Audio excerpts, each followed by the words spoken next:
Ce n'est plus un secret pour personne. Si tu ressens de la haine envers quelqu'un, alors tu as déjà perdu. Ce n'est pas la personne que tu détestes qui souffre. Elle, parfois, ne se doute même pas qu'on éprouve envers elle de si fortes émotions. C'est celui qui est qui se détruit lui-même.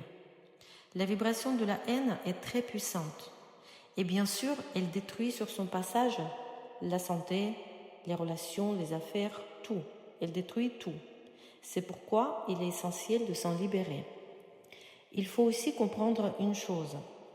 La personne que nous détestons n'est en réalité qu'un instrument de l'univers. Oui, elle agit d'une certaine manière, et pas par hasard, mais parce que l'univers l'a amenée dans notre vie pour nous faire vivre quelque chose. Quelque chose qui, sur le moment, semble injuste, douloureux, blessant. Mais c'est une expérience que nous devions traverser. Et c'est bien sûr un niveau avancé de conscience de se demander pourquoi ai-je moi-même créé cette situation. J'espère que vous avez déjà écouté mon podcast sur la position de la victime et si vous ne l'avez pas fait et vous voulez l'écouter, vous pouvez le retrouver dans la même playlist. Et donc, une chose est sûre, la personne qui est rentrée dans votre vie et a fait cela, cette personne doit être pardonnée et même remerciée. Parce que le pardon, ce n'est pas pour l'autre, c'est pour soi-même. Et maintenant, je vais vous partager une technique de pardon qui n'est pas nouvelle, mais elle est très connue, mais peut-être que vous ne l'avez pas encore vraiment pratiquée, ou pratiquée mais pas correctement. Bref, je vais vous raconter comment la faire pour qu'il fonctionne vraiment. C'est la technique de la lettre. Prenez environ 40 minutes pour vous et trouvez un moment tranquille. Voilà, il faut que vous soyez un peu isolé, tranquille, pour travailler votre problème.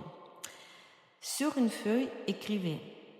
Pensez à la personne donc que vous détestez et écrivez « Je te déteste pour ». Et notez chaque raison précise. « Je te déteste pour ce que tu m'as fait. Je me suis sentie blessée, humiliée, impuissante. Tes paroles m'ont profondément atteinte, etc.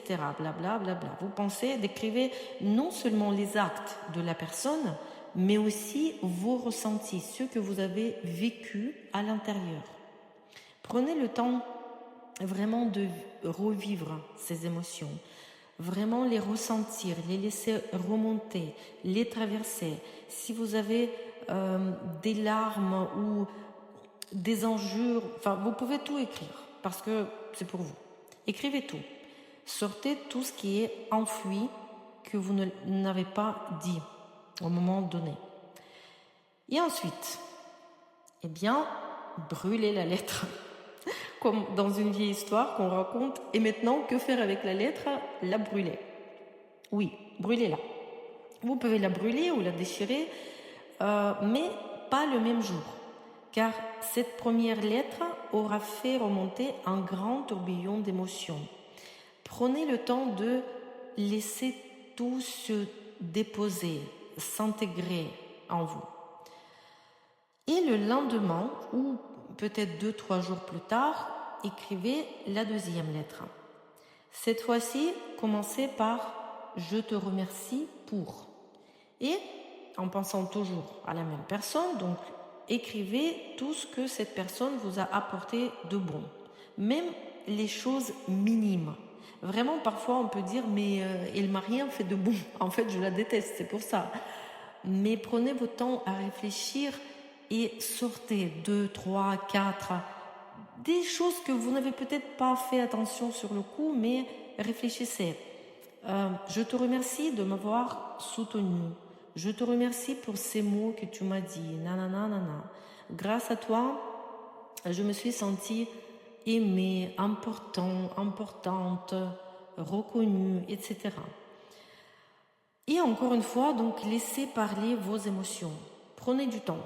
Écrivez avec le cœur. Encore 30-40 minutes, ça paraît beaucoup, mais quand on fait cet exercice, le temps passe vite en général.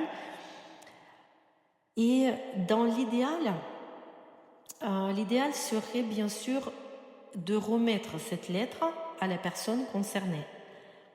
Mais si ce n'est pas possible, vous pouvez simplement la garder ou la jeter plus tard. Quoi qu'il en soit, vous ressentirez un profond soulagement parce que vous aurez traversé des émotions positives et que vous aurez enfin laissé partir ce qui vous pesait. Dans la première lettre, vous avez sorti les mots non dits. Vous avez sorti vos blessures, les regrets, les émotions que vous n'aviez jamais vraiment vécues. Et vous les avez ressenties et libérées. Et dans la deuxième lettre, vous avez ouvert votre cœur à la gratitude. C'est tout. La haine doit disparaître de votre vie. Parce que la haine détruit tout. La santé, les relations, les affaires, même la prospérité. Alors libérez-vous de tout ce qui est négatif et vivez enfin libre.